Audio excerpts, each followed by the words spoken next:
I subscribed because of BuzzFeed and then I forgot who I subscribed to the next day. And I usually have good memory. Why has my brain forsaken me? So, what you're saying is, I'm forgettable. This mustn't register on an emotional level. First, pop culture reference. Then, display another comment that makes me look good. Then crack a joke in response. Conclude with vlog intro, and begin video's actual topic. Conclusion, sore ribs from intense laughter, sore cheeks from excessive smiling, ability to forget me, neutralized. Normally I would get annoyed if I saw a one-hit wonder child actor talking about it when he got older, but you know how to turn it around and even make fun of yourself so it's funny. Like you put a band-aid on a paper cut. Well, thank you. I am funny. But looks aren't everything. Hey, guess what? This is my theme song. I made a dubstep. About 8 years ago, before dubstep took over the mainstream and conquered the earth, I formed a heavy metal band called Sire. And I played drums with this band for like 7 or 8 years. And actually, when I first created this channel, I had intended to use it for that band. That's why there's numbers at the end. If you don't know what I'm talking about, that's okay. But my channel name has numbers at the end. 199-185, which spell Sire. I got that from Batman Forever.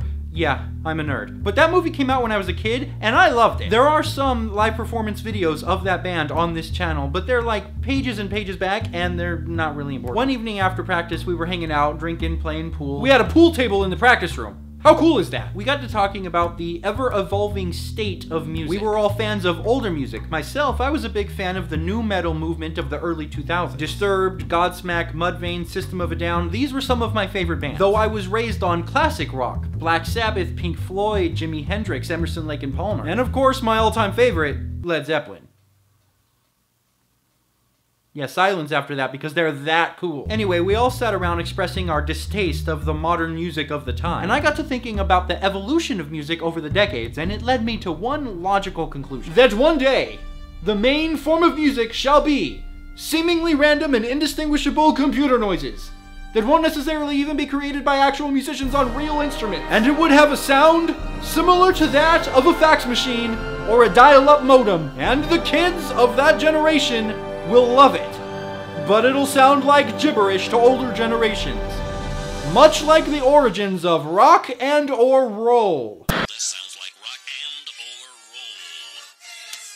or roll. Now, I've had this argument before, so let me be clear. I define, quotes, real instrument as something that can be replicated live. I don't care if it's a guitar, a drum set, a pair of spoons, or a jug with 3 X's. If you can get up on stage and replicate it live, not play back a previously recorded song, then it counts as real music. Now, I don't mean to pick on Skrillex specifically, but I don't really know any other dubstep artists. So, I saw this thing on Skrillex where he said that all he needs to create a song is his laptop. Nothing else, just his laptop. Which is all well and good, but then it shows him at a, quotes, live performance. And all he does is he gets on the mic and he says, I just recorded this song a half hour ago. Play.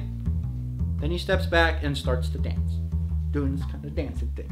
Dance, dance, dancing thing. And it's kind of a crazy dancing thing. And that's all it really is. But he just hit play. He didn't actually play back a song. He didn't actually replicate his song. He just hit play. That's all it was. And he really could have got a stagehand to hit play. Anybody can hit play. He could have recorded the song and then gave the track to somebody else on a thumb drive or over the internet or whatever, and then had like the bouncer at the club go and hit play and then be like, this is the latest Skrillex track, play. And then they'd stand back like this because they're bouncers and they don't really dance because, you know, if they're dancing then they can't pay attention to the bouncing duties that they have at hand. And then the song would play and everybody in the crowd would be like, you know, doing the whole crowd bouncing thing. But that's not, you know. A while back I saw a video of a live band on real instruments covering an acrylic song. Covered a Skrillex song, that's the thing. If I can find that video, I'll link it in the place where links generally are because it was really cool. It was a while ago though, so I can't really guarantee that I'll find it again, but if I do, it'll be in the link in the place where links generally are.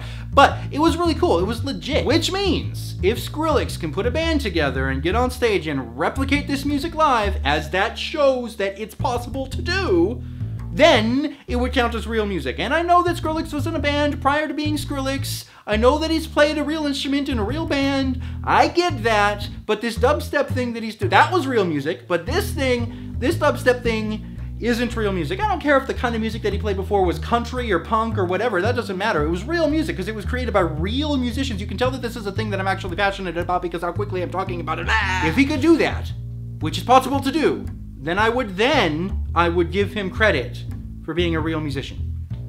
Until then, his nickname should be Playback. Now that being said, I do kind of hate to admit it because of what I just said, but some of that dubstep is kind of catchy. It does, or it can sometimes have a cool sounding rhythm and a catchy beat. In some cases. I do happen to have some of it on my iPod, but that's another story. Sometimes. Maybe. I feel like I should now hide my face in shame. I'll be hiding behind my hat. If anyone needs me. Though in fairness, Skrillex is a metalhead. He's said so, that he patterns his songs in a very metal don't judge me!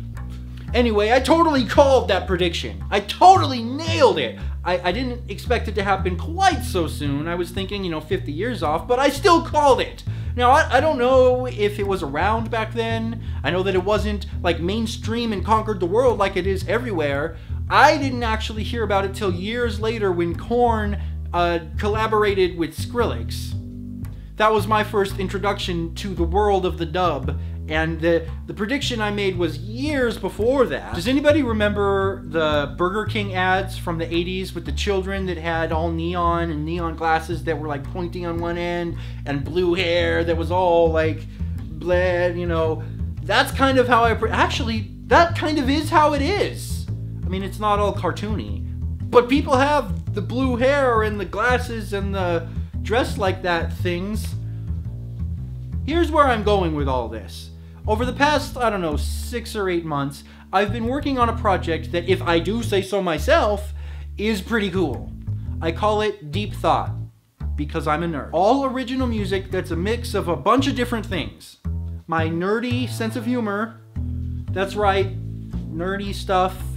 I've had people refer to it like a heavy metal Weird Al, and I was happy to hear that. I know that sounds silly, and silly may not be for everyone, but deal with it, or don't. It's up to you. That's cool. Anyways, my nerdy sense of humor, the heavy metal grooves of the new metal movement that I enjoy a lot, classic rock style lead guitar-ings, and some things that were inspired by dubstep. Tell me you don't want to know what that sounds like. I have a Reverb Nation page with some demo quality recordings that you can hear right now. Link in the place where links generally are. Now, they are just demo recordings. I have a deal worked out with a good friend for some studio time. I just need to raise the funds. It's gonna be a studio-only project, mostly because I don't really have the time to put a real band together because I have other priorities, which I'll talk about in another video. But all the music, even though it is inspired by dubstep, is arranged in such a way that I could put a band together and replicate this music live on a stage. I could do. Being played on real instruments, I could easily do that. I'm just choosing not to. For reasons. This project is actually really important to me. I've spent a long time preparing this music to show to people. And I'm very happy that I now finally have something that I can say, hey, go look at it, or listen to it, because it actually sounds decent and presentable. So here's my question. There's a link in the place where links generally are. Go take a listen. If I run a crowdfunding campaign to raise the money for the studio time, would you donate? I realize that this kind of music isn't necessarily appealing to a lot of people, and that's okay. I've got another project, and this is a dilemma that I'm having, and I'll explain this in another video, but I've got another project that I'm going to run another crowdfunding campaign for that's actually more important than this one, and I'll talk about that in another video. Some of you might already know if you follow me on Facebook. because I've talked about it on there. I'll talk about it in another video. But anyways, if I run a crowdfunding campaign for this project, would you donate?